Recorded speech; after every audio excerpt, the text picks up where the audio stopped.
Good afternoon. My name is Fernando. I am a student at Grand Valley, and I am interning at the City Planning Department at the City of Grand Rapids. So growing up, my kitchen has been a hardcore node of cultural activity.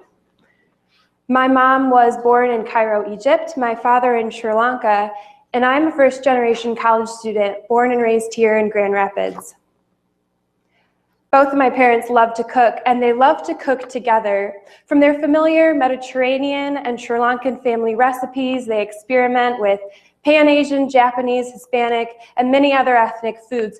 So when you go to our house, our spice cabinet posted something of a health hazard, because once you open it, if you don't get knocked unconscious by a falling jar of roasted curry powder or mustard seeds, you'll soon be slammed with a wall of smells your brain can't sort out.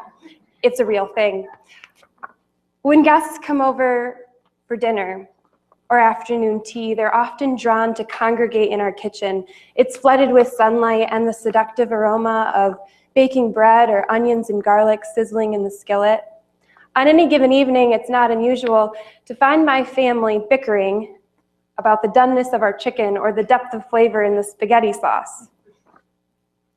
But nevertheless, my parents have used the kitchen to teach my siblings and I how to try new things, to foster relationships with others, to never fear the prospect of failure, and to show authentic hospitality. And as a college student, opportunities are shouting for my attention across the country and increasingly so around the world. We live in a globalized society.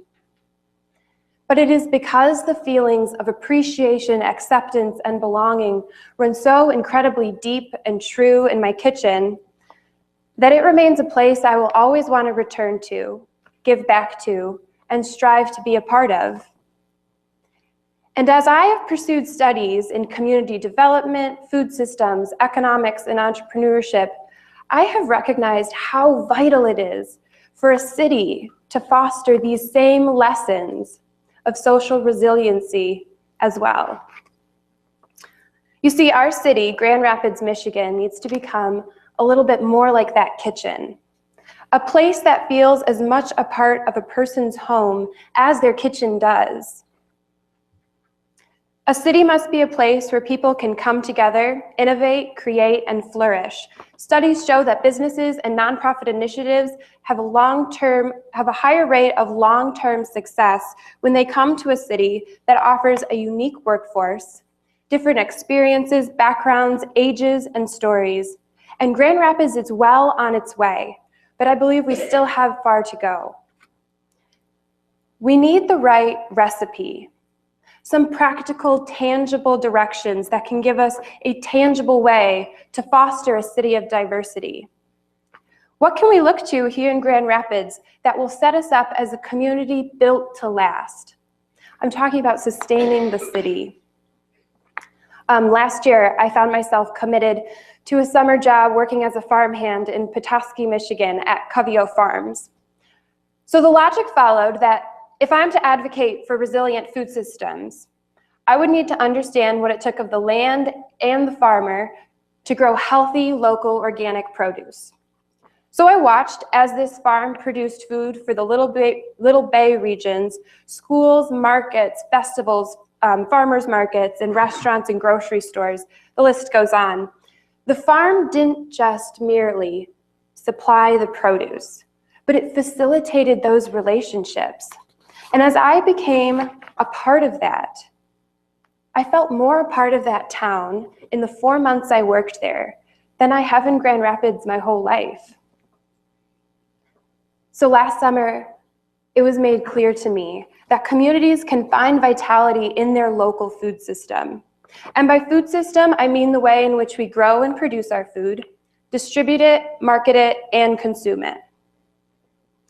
When we look at how our economy is shifting, it's clear we need to start doing food differently. There's an untapped power in our local food system to employ more people, draw in economic assets, and capitalize on the local resources already here. Our food system can be a recipe to a more sustainable city. In 2001, our nation experienced an economic downturn that hit Michigan more than most other states.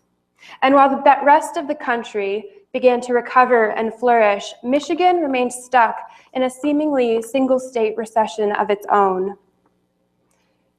That was followed by an even greater national downturn that supposedly ended in 2009, although as we have experienced, the road to recovery has been riddled with potholes, to say the least. If I ask you all to name one city in Michigan that has evidently been hit the hardest, I think Detroit would come to mind for many of us. It's estimated that 39.3% of the city's population lives below the poverty level right now. So what are they doing about it? Well, organizations such as the Fair Food Network are explaining that they are helping the residents of Detroit benefit from a network of local and national organizations and leaders engaged in some component of the sustainable food justice movement. The goals are aimed at transforming the city to be one that supports community-based food systems, creating a landscape that provides a healthier environment for children and families, and ignites new economic opportunities through food-related businesses.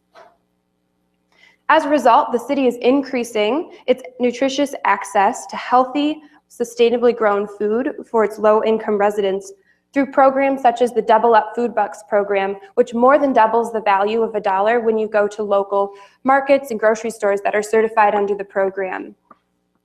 The Detroit Grocery Incubator Project is helping entrepreneurs obtain the training and experience needed to increase the number of valuable economic hubs and sources of fresh, healthy food found in grocery stores. These initiatives are not just igniting a citywide transformation, but these emerging beacons of hope are creating a contagious ripple effect that is gaining attention nationwide and increasingly around the country, around the globe. So the city is now moving from one of desolation to becoming a vibrant model city. And why is that? I would say it's because engaging our food system unlocks vital roles for leaders, creatives, and the growing generation of millennials. These roles are evidently not just behind the fast food counter. They are demanding innovation to address our most pressing issues of sustainability, issues that have all brought us here today. It will take the expertise only recognized in those various socioeconomic situations, ethnic backgrounds, and stages of life to capitalize on the city's growing infrastructure and capture its untapped potential. Our city holds the resources and the means to progress, but we are not accessing those resources, I believe, to the best of our ability. Grand Rapids is in a unique spot where what we dream up, act on, and see to the finish can come to fruition. Many of us have seen that. It can leave a mark on this city. It's a test kitchen where we can try and fail, try again, and then succeed at growing and learning how to do community well. I truly believe the next step is to turn to our food system. The way in which we grow, harvest, distribute, and market our food locally, and maximize its potential to facilitate inclusion and create a city of belonging, a city that people feel grounded in, ready to invest their lives in, and always wanting to return to. Thank you.